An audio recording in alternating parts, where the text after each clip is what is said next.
एक अखबार बांटने वाले लड़के ने एक किस्सा सुनाया। जिन घरों में मैं अखबार बांटा करता था, उनमें से एक ने एक बार अपने दरवाजे पर लटके अखबार डालने वाले डिब्बे को कुछ इस तरह से अवरुद्ध कर दिया था कि मैं उसमें अखबार डाल ही नहीं सकता था। तब उनका मैंने दरवाजा खटखटाया। अस्थिर कदमों वाले एक बुजुर्ग व्यक्ति जो बनर्जी साहब थे ने धीरे से दरवाजा खोला।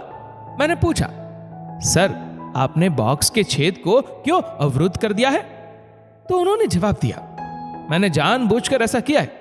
वे मुस्कुराए, फिर बोले, मैं चाहता हूं कि आप हर दिन मुझे अखबार दे, पर कृपा करके पहले दरवाजा खटखटाए या घंटी बजाए और फिर मुझे व्यक्तिगत रूप से अखबार दे। अखबार वाला बताया जा रहा था। मैं हैरान हो गया, पर पूछा, जरूर सर, लेकिन क्या ये हम दोनों के लिए असुविधाजनक और समय की बर्बादी वाला मामला नहीं होगा? वो बोले, नहीं, ऐसा नहीं होगा। जो बोला वही करना। और हाँ, मैं तुम्हें इसके लिए हर महीने 500 रुपए अतिरिक्त दूंगा।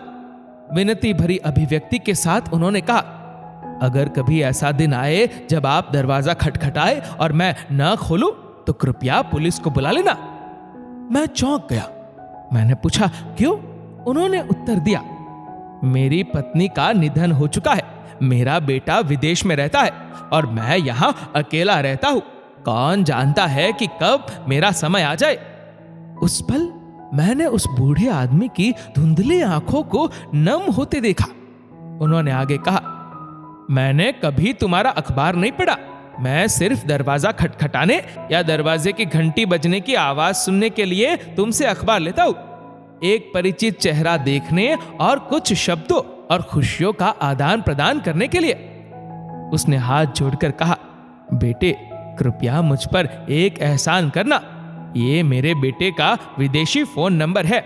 यदि किसी दिन तुम दरवाजा खटखटाओ और मैं जवाब ना दूं, तो कृपा करके मेरे बेटे को फोन करके सूचित कर देना। हाल के दशकों में आई तरक्की की बाढ़ के बीच कई लोग कुछ अलग ही किस्म की समस्याओं का सामना कर रहे।